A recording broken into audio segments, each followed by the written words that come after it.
the Lord. Unyamimu adeshie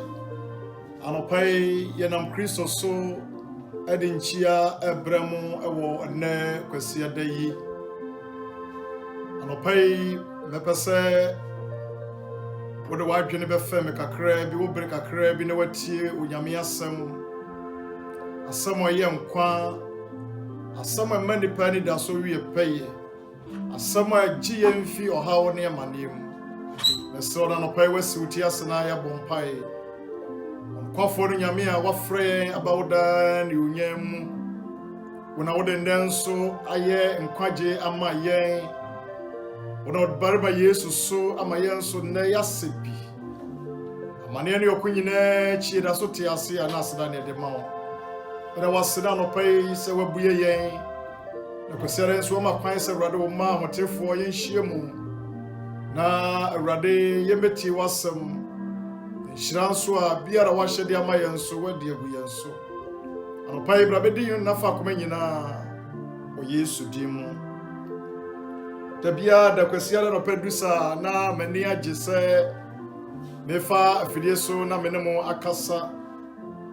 anopa masamo a meno ka fa ho no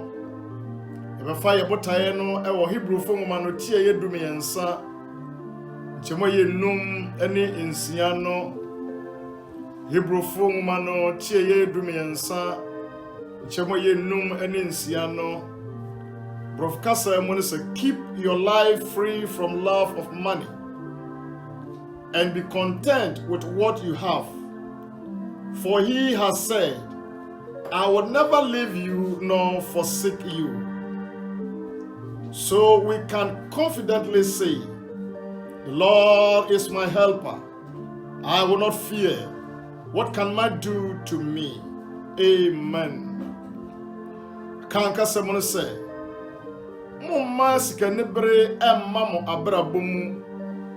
Na mompene dia mo woso. Every say,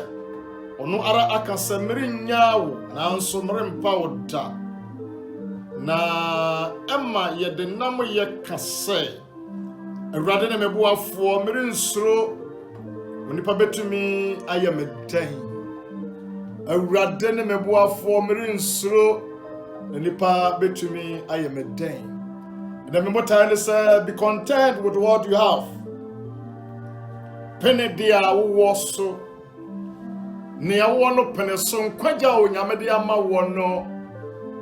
pene so enkwa na ukuraye ahode ana wo na mu fa ahode ana wonsa ka no onu adofo yi ma wani nye ho na pene so efisa bre aye wo mu obi pe ne awo na mu yi anka wanya sa convenant ba ye babie odi ebinim akogina ebinim afaso awu na meka say ebinim so da yaresabia wo si apene na menu yadofo say na nyame de sa ankwaya ma na wo da so tias na wo hoden na wo nyame abue wo abue se kona kosum nyame a ade na wo ma wani nye ho na wo wani nye se wo nyame nkwa ode ama wo no wani beso na wo de ani je ni ahosapani a wo keka kwa awurade anim na wakosoma awurade anopai Hebrew fo ngoma say pene dia woso na yede nam ye ka say hwe awurade ne mebuafo brinsuro onipa betumi ayemeden se Kristo ye yebuafo a covenant ntumi nya ya hwe sana no pai wodi wadi batu Yesu so sa wo barima bi wo Yesu bi edipa bi nni bi wo achede soronko obi nni bi wo ade asom wo edipa bi enni bi asane ya wo anopai pene so na som yiye Kristo anawu gwanya no sonimu yiye asa Kristo ye mfiri wonsa Kristo ye ma na wote nkwam yi onu ya dofo e ba woni nyi ho na kuramu na tenemu na fa osuro ne ahopopo suma awurade enti o say se awurade ne mebuafo de amiri nsuro anopai besa wote asese covenant ewom se wiase ina esi aprede na nso me besa wo gana ni a wotie me ana o Kristo ni a wotie me na anopai mema wate ase se ye wo oboafo bi ose awurade ane meboafo awurade meboafo ane ntimi nsuro adan na onipa betumi ayeme den na covenant betumi ayeme ni onipa ye ni onipa hyehyeye onipa na atenase na anwene afanimdie kwanso abefo kwanso ede owu yare a eye kwanko yare a ede abatu nipa yiso na eku nipa ese nipa na so na no pay wa wo ye kristoni wa wo ye jidini wa Yesu wanya Yesu mu nkwagye ne de anopai enkwagye wanya no sombo Yesu wanya no sombo na saa Yesu no ayawoboafo okan wo mu se mere nyawo nanso mere mpawo da biara da ti ase nese Yesu ene ye wapam Yesu awobose ma yense wo biara wo ye kristoni wo bia wo ye jidini emfa wo se ne covenant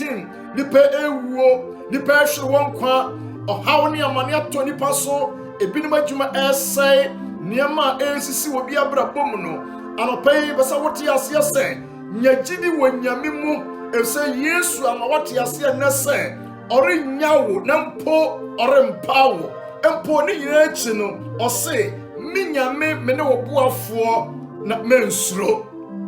anopai ehu biara behye wo mu ehunti ama wontumi nkwa asore ehunti yabue kwanse yankwa asore no nipa binim susu se awo mekwa asore ya makwa kwanya covenant wutasi you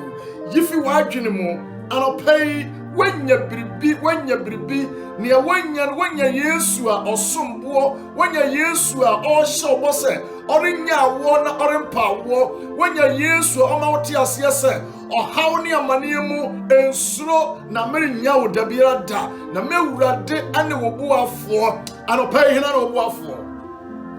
se Yesu no boafo dia ane na anopai kwasia da tutumika ko nyame nkyɛn tutumika ko Yesu nkyɛn entena fie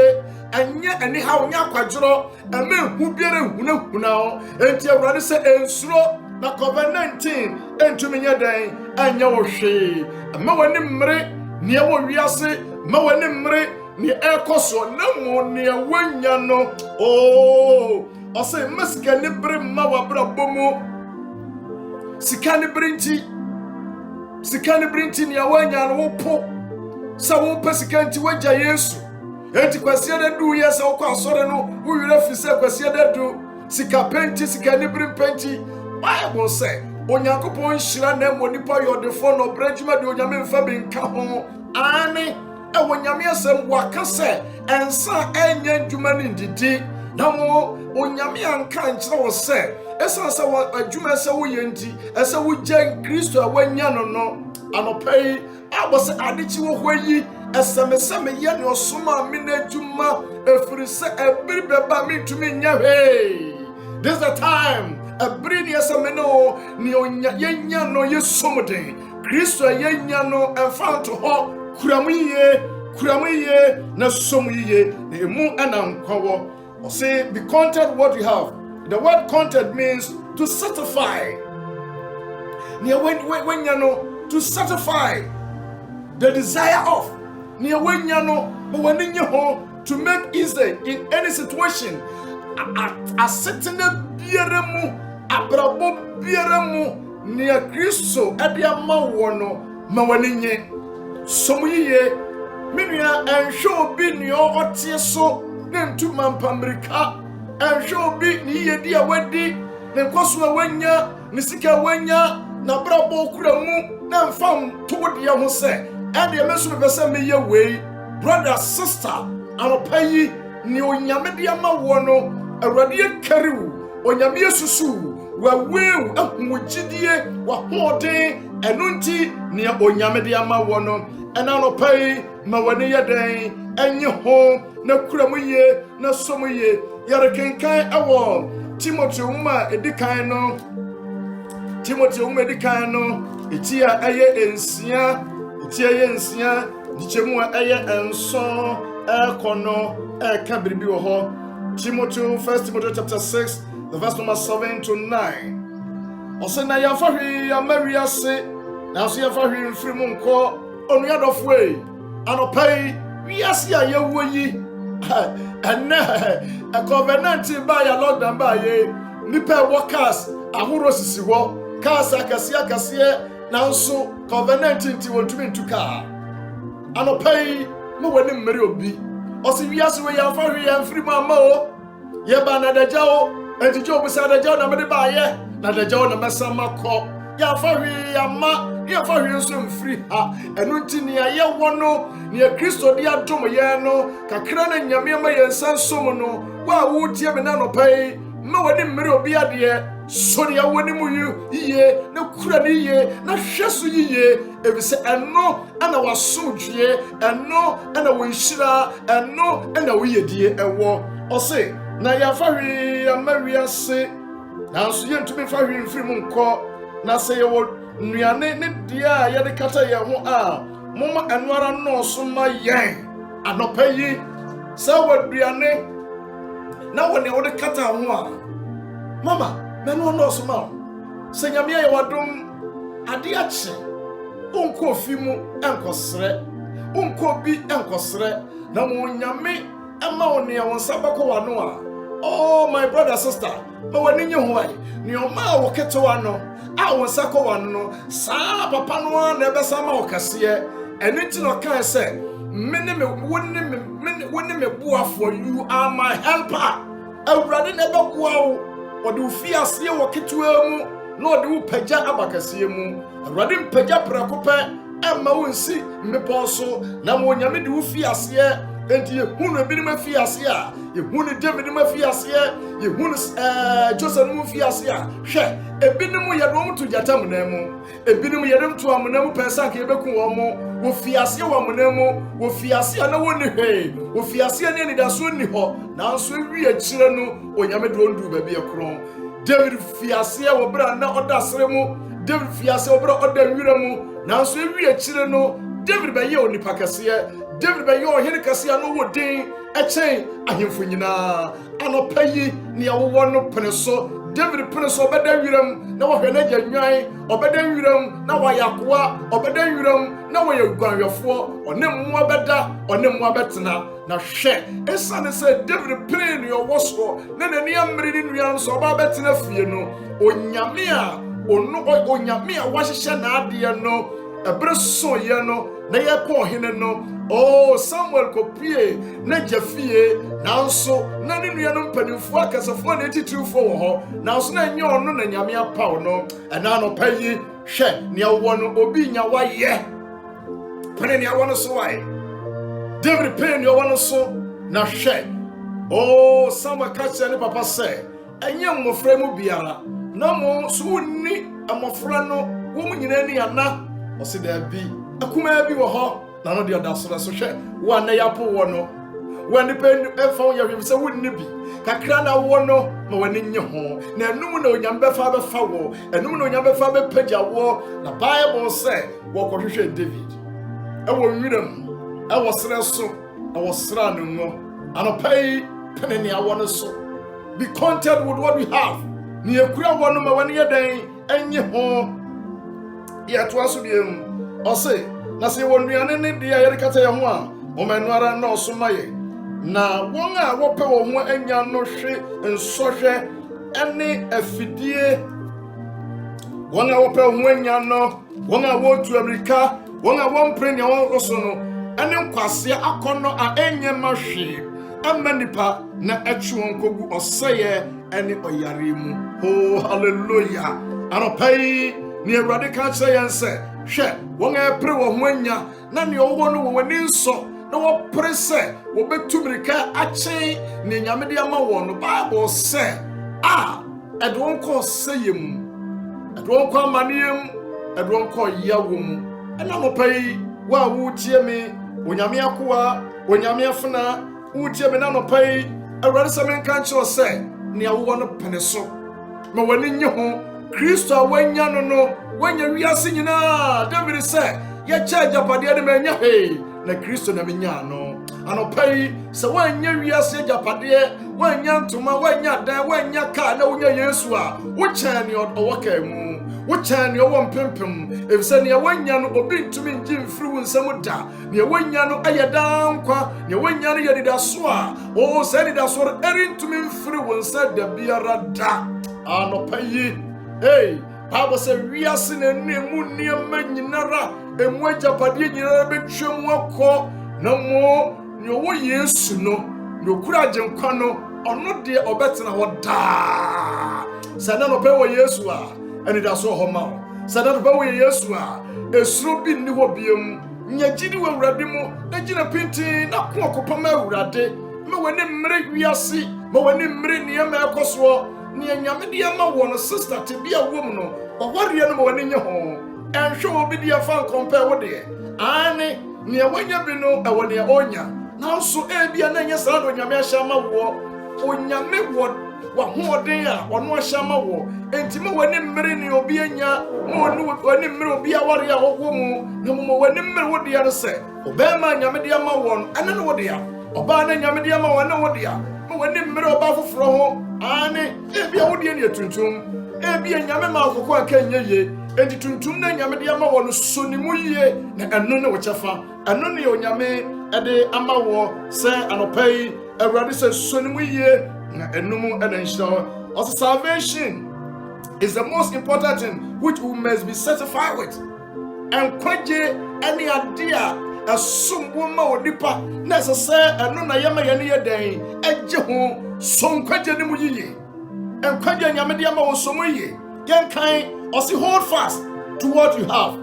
adisam etie ye mienu nchemo ye adonunum adisam etimienu ekwadisam etimienu nchemo a eye adonunum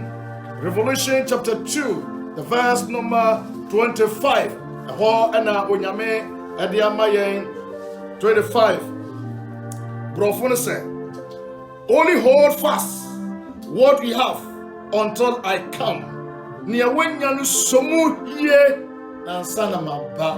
mo bi njimfiri wonsamo so ni awo mu obepre ho ani awo no ebefiri wonsa anopai twi de sedan edisa wo ti mienu eduonu enu nanso ni awo no munsomu den ni awo no Kristo na awo no somu den so Kristo no mu ye enyamu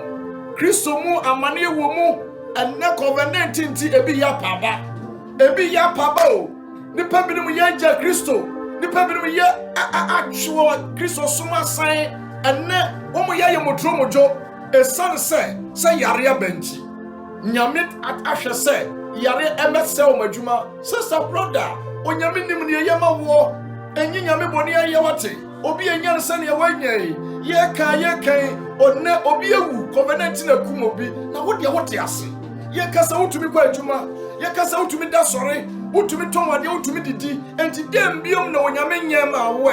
edem bio na pese nyame ye ache ne nyame ya ma wo yi enne adefo atitrufu eda na mete se one of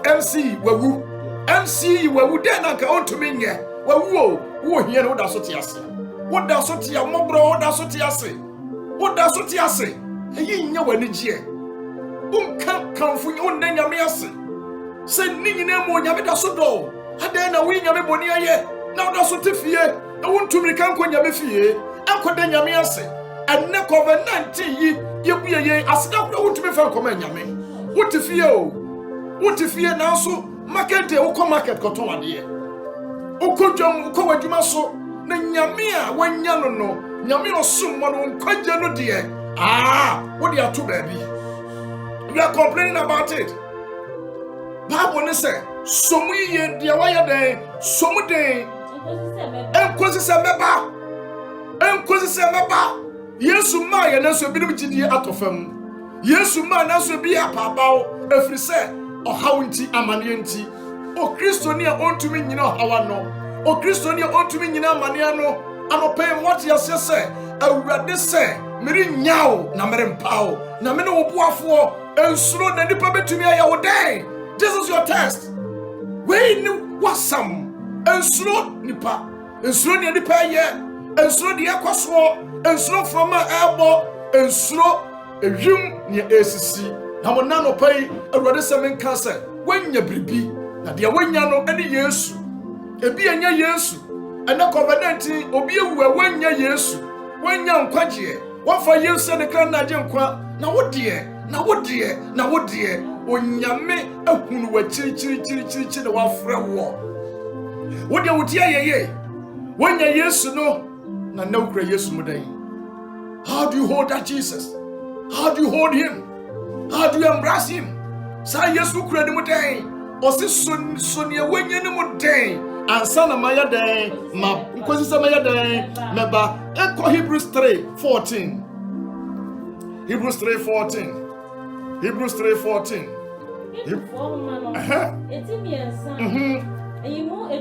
correct for we have come to share in Christ indeed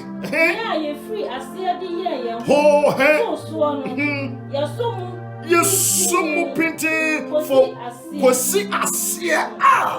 esese Yesumu pinti kosi asia hene wa wonso Yesumu wode won sa half no hweye atisen kesuya o efiri won sa bwa wontumi mfabiem efiri won sa bwa na woti anya yi a wontumi mfabiem o enye wo mahwe ase nyina na etumi sori ebi mo hwe ase wo mantumi ansori brother sister ebi na woni ahode ade be sori o ebi na woni ahode ade be gina ena wo gina ho yi no woni nso no woni nye ho ose verse 14 for we have come to share in Christ